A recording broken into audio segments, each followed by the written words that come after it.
बहुत एफआईआईज के साथ काम कर चुके हैं पहले भी, गोल्ड मिम में भी। चलिए आगे बढ़ते हैं और विनोद अग्रवाल जी को जोड़ते हैं। विनोद जी देखिए, एक प्रैक्टिशनर मनी मैनेजमेंट के कह रहे थे कि कुछ इंडिकेटर्स तो इकोनॉमी के अच्छा होना शुरू हो गए, बट और अच्छा होना ज़रूरी है इससे पहले कि एफआईआई लौट के आए। आपकी कंपनी तो उन सारे हाई फ्रीक्वेंसी इंडिकेटर्स का पार्ट है। सीवी सेल्स, आपके नंबर्स कैसे आए इस बार? नंबर्स इंप्रूव होना शुरू हो गए, आपको ये सीवी सेल्स के नंबर्स इंप्रूव का ट्रेंड आपको जारी रहता हुआ नजर आता है क्या? बिल्कुल, जैसा कि आपने, अगर आप फिगर्स देखते हैं तो फर्स्ट क्वार्टर हमारा काफ़ी अच्छा रहा है और पूरी इंडस्ट्री के लिए अच्छा रहा है, क्योंकि सीवी इंडस्ट्री जो है ये पिछले 3 साल में काफ़ी रिसेशन में रही और अभी ये इसकी रिकवरी शुरू हो गई है और सीवी इंडस्ट्री की रिकवरी अभी और होनी है। तो इसलिए जो सीवी इंडस्ट्री अभी अच्छी रहने की उम्मीद है अगले 2-3 साल में।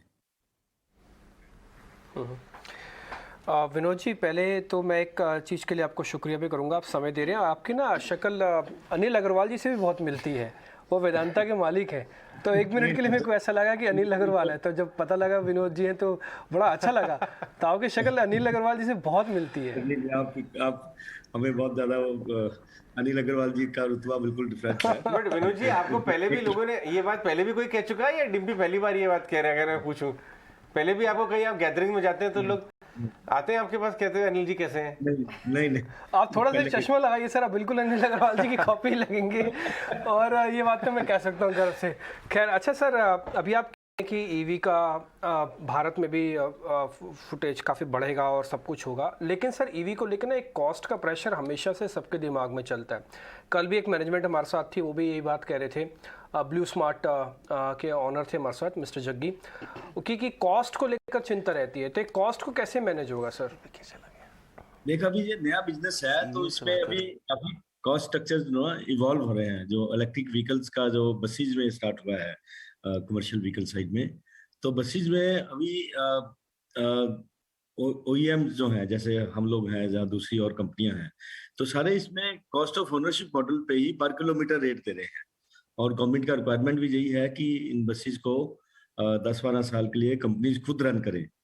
तो आज जो आप कमिटमेंट देते हैं वो अगले 10-12 साल के लिए जो पर किलोमीटर रेट है उसकी पूरी कमिटमेंट दे रहे हो और आप उसका पूरा ओनरशिप ले रहे हो कि गाड़ी को हम खुद ही मेंटेन करेंगे, खुद ही इंफ्रास्ट्रक्चर क्रिएट करेंगे और उसका पूरा रिस्पॉन्सिबिलिटी खुद ओईएम्स लेंगे। तो इसमें जो कॉस्ट स्ट्रक्चर है ना, अभी इसमें काफ़ी चीज़ें पूरी तरह से नोन नहीं है, क्योंकि ये नई टेक्नोलॉजी है और नया शुरू हो रहा है सेक्टर ये। तो इसमें अभी कॉस्ट स्ट्रक्चर का पता लगेगा। तो let's see, I think hopefully the costs will come down. Cost कम होने चाहिए जैसे जैसे हम आगे बढ़ेंगे। तो लेट्स सी। विनोद जी, आपने भी देखा होगा और आपने फील भी किया है कि जो स्टील के प्राइसेस एकाएक बढ़े और सारे कमोडिटीज़ के दाम एकाएक बढ़ गए थे, अब थोड़ा कूल ऑफ हुए हैं। मैं ना आपसे, क्योंकि आपके एक्सपीरियंस के बेसिस पर ये जानना चाहता हूँ कि ये वन ऑफ था या फिर इस तरह की वॉलिटिलिटी हम आगे भी देखेंगे कम से कम मेटल के प्राइसेस में, जो कि कमर्शियल व्हीकल्स के लिए बहुत इंपॉर्टेंट होता है? देखिए, इसका सबसे पहले तो मैं इसका सारा क्रेडिट गवर्नमेंट को दूंगा, गवर्नमेंट ऑफ इंडिया को। गवर्नमेंट ऑफ इंडिया ने जो बहुत अच्छा जो स्टेप, जिसका उन्होंने इसको प्रॉब्लम को समझा उन्होंने और उसको उन्होंने एक्शन लिया कि इसमें किस तरह से जो सप्लाई सिचुएशन इम्प्रूव करी जाए। तो एक तो उसके कारण से ये हुआ है, तो वो मेरा ख्याल से उसका इम्पैक्ट तो परमानेंट रहना चाहिए। और दूसरी बात जो है, इसका ग्लोबल उससे भी लिंक है, ग्लोबल सिनेरियो। तो इन्फ्लेशन इतनी जो चल रही है, तो ग्लोबल डिमांड में भी थोड़ा कूल डाउन है, तो उसके कारण से जो स्टील की अवेलेबिलिटी है वो बेटर हो रही है। तो अभी जो प्राइस करेक्शन आया है, होपफुली इट शुड रिमेन। और जो प्राइस बढ़े थे वो बिल्कुल समझ के बाहर थे, क्योंकि इतनी प्राइस सडनली 35 रुपये पर केजी से लेके वो 78 रुपीज़ पर केजी चला गया था। It's more than double. तो अभी 78 से वापस जो रिटेल प्राइस है वो मेरा ख्याल 60-62 पे आ गया है ऑलरेडी। तो इस कहीं ना कहीं सेटल होगा ये। तो कोई रीजनेबल प्राइस इंक्रीज जो होती है वो तो ठीक होती है, पर जब अब एबनॉर्मल प्राइस इंक्रीज हो जाए तो वो सस्टेनेबल नहीं होती। तो जो स्टील में जो प्राइस इंक्रीज हुए थे वो बहुत एबनॉर्मल थे। तो गवर्नमेंट ने अच्छे स्टेप लिए जिसके कारण से ये प्राइस करेक्शन हुआ है और मेरे को उम्मीद है कि इसमें और करेक्शन होना चाहिए अभी। क्योंकि अभी भी ये प्राइस बहुत ज़्यादा है। ये प्राइस से देखिए आप, जब स्टील बढ़ता है तो गवर्नमेंट की जो इंफ्रास्ट्रक्चर में इतनी इन्वेस्टमेंट है, उसकी भी उतनी ही कॉस्ट बढ़ जाएगी। जैसे गवर्नमेंट को इंफ्रास्ट्रक्चर में अगर उन्होंने कई हज़ार करोड़ इन्वेस्ट करना है और अगर स्टील की प्राइस डबल हो जाती है तो उनकी तो पूरी कैलकुलेशन गलत हो जाएगी ना, तो उनकी भी कॉस्ट डबल हो जाएगी। तो इससे कारण से ये पूरी इकोनॉमी में इम्पैक्ट आ रहा था। तो I think it should cool down further because these prices are not good for the economy. Prices तो और कूल ऑफ होने चाहिए। थोड़ा सा आपसे यहाँ पर विनोद जी आपके प्रोडक्ट पोर्टफोलियो के स्प्रेड पर भी थोड़ी और डिटेल लेना चाहेंगे। जैसे हमने देखा कि कुछ वॉल्यूम्स आपके लाइट और मीडियम जो सेगमेंट के जो व्हीकल्स हैं वहाँ तो आपकी रिकवरी देखने को मिली है, लेकिन क्या गाड़ियों के रिप्लेसमेंट सेल्स में भी सुधार आया या वो स्टेबल है?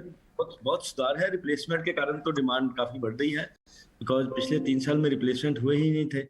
तो रिप्लेसमेंट्स में काफी यू कैन से बैकलॉग है, पेंटअप डिमांड है। तो रिप्लेसमेंट से अभी और आएगा। रिप्लेसमेंट में अभी भी और होनी है। जैसे हम लोग काफी कस्टमर्स से मिलते हैं तो उनसे हमें यही मैसेज आता है कि बहुत गाड़ियां उन्होंने अभी और खरीदनी है और वो कहते हैं कि हमें ये ट्रक चेंज करने हैं। और there is also a good reason to change the trucks. बहुत अच्छा लॉजिक है। वो लॉजिक ये है कि जो नए ट्रक्स हैं, जो BS6 के बाद जो ट्रक्स डिजाइन हुआ, जहाँ उसका पूरा जो ड्राइव लाइन है उसमें एफिशिएंसी बेटर है।